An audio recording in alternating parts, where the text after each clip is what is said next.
ఈ 17 నెలల్లో ఒక్క రూపాయితోని ఒక్క ఇటుక పెట్టి నువ్వు తెచ్చిన 1,70,000 కోట్ల అప్పుతోని ఒక్క మంచి పని మనం చేసినావా చెప్పు. అందుకే మేము అంటున్నాం. ఇంకా విచిత్రమైన మాట నిన్న నేను ఎకానమీ క్లాస్లో పోతున్నా, నేను చాలా పద్ధతిగా ఉంటున్నా, 18 గంటలు పని చేస్తున్నా, నన్ను కోసుక తింటరాయింది.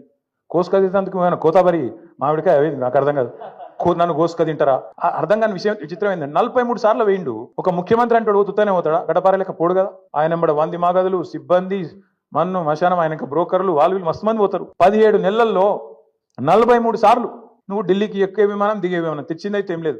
పెట్టిన ఖర్చు ఎంత? శ్వేతపత్రం విడుదల చేయి. 17 నెలల్లో నీ మంత్రులు నల్గొండకు పోయి తన కిరికెళ్ళి 100 కిలోమీటర్లు పోయినందుకు కూడా షేర్ ఆటో వాడినట్టు వాడుతారు. హెలికాప్టర్ చూస్తలేరా మీరు?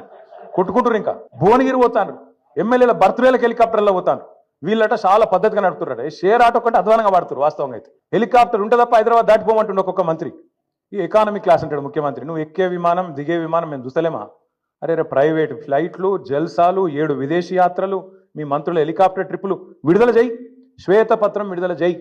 అందుకే అంటున్నాం, అక్కసు వెళ్ళగక్కిన ముఖ్యమంత్రి గారు ప్రభుత్వ ఉద్యోగుల మీద. వాస్తవం ఏంది? ఉద్యోగుల వల్ల దివాలా తీసిందని చెప్పి అలా నువ్వు దిక్కుమాల ప్రచారం చేస్తున్నావు. కష్టపడుతున్న ఉద్యోగస్తులను అవమానించే ప్రయత్నం చేస్తున్నావు. వాళ్ళ కోరికలు గొంతమ్మ కోరికలు అంటున్నావు. నువ్వే కదా చెప్పింది. డిఏలు ఇస్తా అని చెప్పింది నువ్వు, పిఆర్సీ వేస్తా అని చెప్పింది నువ్వు. కానీ ఇవాళ అడ్డమైన మాటలు మాట్లాడుతుంది నువ్వు. రాష్ట్రంలో ప్రభుత్వ ఉద్యోగుల కష్టంతో, ప్రజల కష్టంతో వచ్చిన ఆదాయాన్ని వస్తే ఆదాయమేమో నీ ఖాతాలు వేసుకుంటావు, ఢిల్లీకి మూటలు పంపుతావు.